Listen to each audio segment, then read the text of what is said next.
નમસ્કાર મિત્રો, આજે એક એવું ગામ કે જે અત્યાર સુધી આપણે બધે સાંભળતા હોય કે ડ્રીપ ઇરિગેશન પ્રીમિયમ પાકોની અંદર જોવા મળી, પણ આ જિલ્લાના આ પ્રગતિશીલ ખેડૂતે પણ આ પાકને પ્રીમિયમ કરી દીધો. આ જે કપાસ છે એ કપાસ પ્રીમિયમ એટલા માટે હું કહું છું કે આ કપાસની અંદર પણ આજે ડ્રીપ ઇરિગેશનનું વાવેતર છે અને કપાસની અંદર ડ્રીપ ઇરિગેશન તમને બહુ ઓછા વિસ્તારની અંદર જોવા મળે. એવો જ એક જિલ્લો, એ જિલ્લો એટલે અમરેલી જિલ્લો, સાવરકુંડલા તાલુકો અને એનું સિમરન ગામ.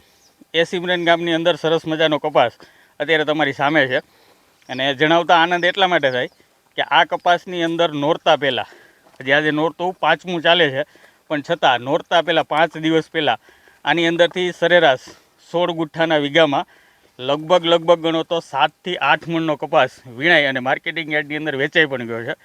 તો આવો જ કપાસ આવા જ સિમરન ગામના એક ખેડૂત રાહુલભાઈ ખુમાણ આપણી સાથે છે અને મારી સાથે છે ધવલભાઈ. ધવલભાઈ છે એ એગ્રી બિઝનેસ સેન્ટર મોટા ગોખરાણાથી, એમને સાથે આ કપાસ જોવા માટે આજે આપણે આવ્યા છીએ. તો આ ફિલ્ડની આપણે મુલાકાત લઈએ તો આ બંને મિત્રો, અમારા વેપારી મિત્ર અને અમારી સાથે અમારા ખેડૂત મિત્ર, આ બંને સાથે છે. તમે કપાસનું રૂપ જુઓ અને પછી આપણે આ કપાસ વિશે ખેડૂતનો અનુભવ લઈએ. ધવલભાઈ, શું લાગે છે કપાસ? કપાસની નંબર 1 વેરાયટી છે. અમારા પ્રગતિશીલ ખેડૂત છે રાહુલભાઈ, એને વાવી. તો રાહુલભાઈને જ આપણે પૂછીએ કે ભાઈ રાહુલભાઈ, આ વેરાયટી કેવી લાગી તમને? બહુ સારી છે, ખૂબ જ સારી. આમાં બીજા કરતા તમને શું વધારે સારું લાગ્યું? કપાસ વહેલો આવી જાય છે, જીંડવાનું બધી રીતના સારું છે, રોગ ઓછો આવે છે. હા, તો આપણે આમાં રાહુલભાઈનું કેવું એવું છે કે જીંડવાની સાઈઝ મોટી છે અને બીજા કરતા રોગ પણ ઓછો આવે છે અને હંધાઈથી વહેલી વીણી ચાલુ થઈ જાય છે, એટલે એ મોટો લાભ છે. રાહુલભાઈ, મને આ કપાસની અંદર એક બે ક્વેશ્ચન, મારા ઘણા બધા ખેડૂત મિત્રો પણ કપાસ વાવે છે, તો એમના કહેવા પ્રમાણે ઘણા બધા પ્રશ્નો છે. એમાંનો એક પ્રશ્ન મારે તમને પૂછવો છે કે જનરલી કપાસની અંદર ગુલાબી ઈયળનો એટેક બહુ હોય, તો આ કપાસની અંદર તમને વાયવોથી માંડીને આજે નોરતું 5મું ચાલે છે, તો ત્યાં સુધીની અંદર ક્યાંય ઝીંડવામાં કે ફૂલની અંદર કે જે પેશી ખુલ્લી છે એની અંદર પણ તમને ક્યાંય ગુલાબી ઈયળનું નુકસાન જોવા મળ્યું? નહીં, કોઈ જાતની એક પણ જાતની ઈળ કે ગુલાબી ક્યાંય કોઈ જાતનું કઈ ચાલો, ગુલાબી ઈયળ ન મળી, ચૂસિયાનું નુકસાન જોવા મળ્યું? કોઈ જાતનું કઈ નહીં. લશ્કરી ઈયળનું નુકસાન જોવા મળ્યું? લશ્કરી પણ નહીં. બીજું કે આ કપાસ તમારો આખા ઘેરો હું આમ બહારથી જોતો આવતો હતો, મને એકદમ લીલોછમ, અને એનું પાછળનું મને એક રીઝન એવું લાગતું હતું કે તમે દેશી ખાતર વાપરો છે એટલે કપાસ લાલ હોય. પણ જો ગુલાબી ઈયળ ન આવતો હોય ને આટલો મજાનો સરસ મજાનો કપાસ હોય અને લગભગ ગણો તો ટોચ સુધીના જો જીંડવા લાગી ગયા હોય તો કપાસ છે એ અર્લી મેચ્યોરિટી પીરિયડમાં જવો જોઈએ, એટલે કે કપાસ પીળો પડે, પાંદડા લાલ થાય, ખરી જાય.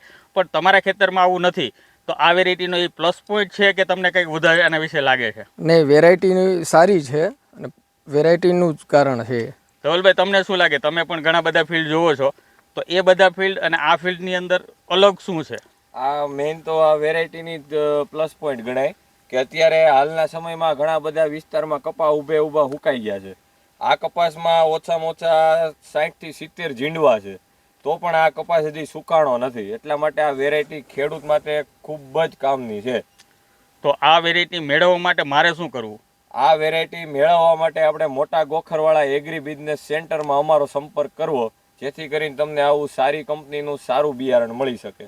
તો ધવલભાઈ, તમારો નંબર આમાં નીચે હું મૂકી દઉં તો ચાલશે ને? હા, ચાલશે. તો સૌ મિત્રો જેને આ કપાસ વિશે વધારાની ઇન્ફોર્મેશન જોતી હોય અથવા તો તમારે આ ફિલ્ડ જોવું છે, તો તમે ચોક્કસપણે ધવલભાઈનો કોન્ટેક કરશો અને નીચે આપેલા કોન્ટેક નંબર ઉપરથી ફોન કરી અને આ ફિલ્ડની તમે રૂબરૂ મુલાકાત લઈ શકો. ફક્ત 1-2 છોડ નહીં, પણ તમે મોસ્ટ ઓફ આખું ખેતર જોશો તો આખા ખેતરની અંદર તમને આવો જ નવી ફૂટનો અત્યારે ફરક ચાલુ છે, નવું ફ્લાવરિંગ છે, નવા ઝીંડવા પણ તમને જબરજસ્ત જોવા મળશે. તો આવો કપાસ તમારા ખેતરની અંદર પણ જો વાવવો હોય તો નીચે આપેલા નંબર ઉપર ચોક્કસપણે ફોન કરી અને આજે જ કોન્ટેક કરો. આભાર અને રામ રામ.